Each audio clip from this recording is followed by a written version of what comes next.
আসসালামু আলাইকুম। তোমরা যারা ফাজিল দ্বিতীয় বর্ষে পড়তেছো, তোমরা কোন সাবজেক্টের কোন প্রশ্ন কত মিনিট ধরে কত পৃষ্ঠা লিখবা, এটা একটা মোস্ট ইম্পর্টেন্ট জানার বিষয় তোমাদের যারা পরীক্ষার্থী আছো। তো আমি আজকে তোমাদেরকে উলুমুল আরবি অবসরিয়া দ্বিতীয় পত্র অর্থাৎ আল ফিখের তোমাদের কোন প্রশ্ন কত পৃষ্ঠা লিখবা এবং তোমার হচ্ছে এটা কত মিনিট ধরে লিখবা, এটা আমি তোমাদেরকে বলে দিচ্ছি, একটু খেয়াল করে শোনো। তো তোমাদের আল ফিখ পরীক্ষাটা একদমই সহজ। তোমরা দেখতে পাচ্ছ এখানে আলফিখ যে কোনো 4টি প্রশ্নের উত্তর লিখতে হবে 4-20-80। তারিখু ইলমিল ফিখ যে কোনো 2টি প্রশ্নের উত্তর লিখতে হবে 10×20।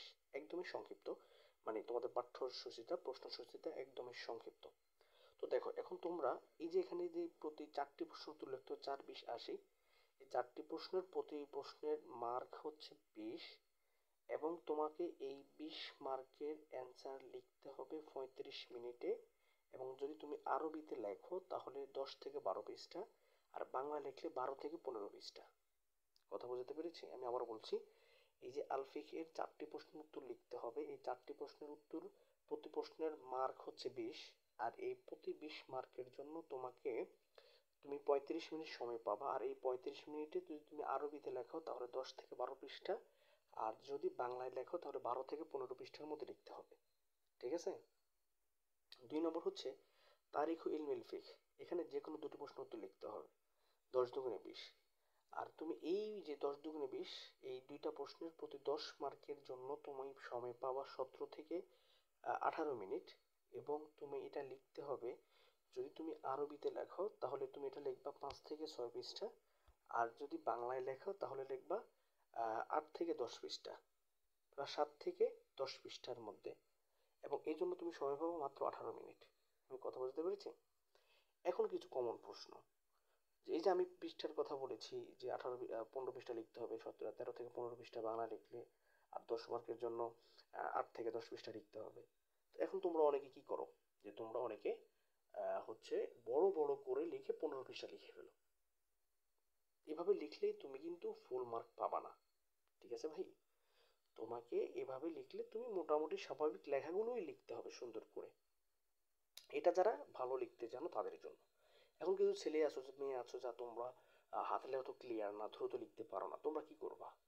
তোমরা 15 পৃষ্ঠা লিখতে গেলে তো পরের প্রশ্নগুলোর অ্যান্সার দিতে পারবা না। তো তোমাদের জন্য কথা হচ্ছে, তুমি বাসায় বসে একটা প্রশ্ন লিখবা, দ্রুত লিখবা, যত দ্রুত পারো। লেখার পরে দেখবা তুমি কত মিনিটে লিখতে পারতেছো। 35 মিনিটে তুমি কত পৃষ্ঠা লিখতে পারতেছো। তুমি 35 মিনিটে যেই কয়েক পৃষ্ঠা লিখবা, প্রতিটা প্রশ্ন ওই কয়েক মিনিট ওই কত পৃষ্ঠা করে উত্তর দেবা। আমি কথা বুঝতে পেরেছি? তুমি 35 মিনিটে একটা প্রশ্ন লিখবা, যেই কয় পৃষ্ঠা লেখো ওই কয় পৃষ্ঠায় পরীক্ষা হলে গিয়ে ওই প্রশ্নটা অত পৃষ্ঠা করে লিখে দিয়ে আসবা। তাইলে হবে কি, যে তুমি 35 মিনিটে যত পৃষ্ঠা লিখতে পারো প্রতিটা প্রশ্নে তুমি অত পৃষ্ঠা লিখলে, সমান পৃষ্ঠা করে ভাগ করে লিখতে পারলে প্রতিটা প্রশ্ন তুমি সমান ব্যালেন্স মার্ক পাবা।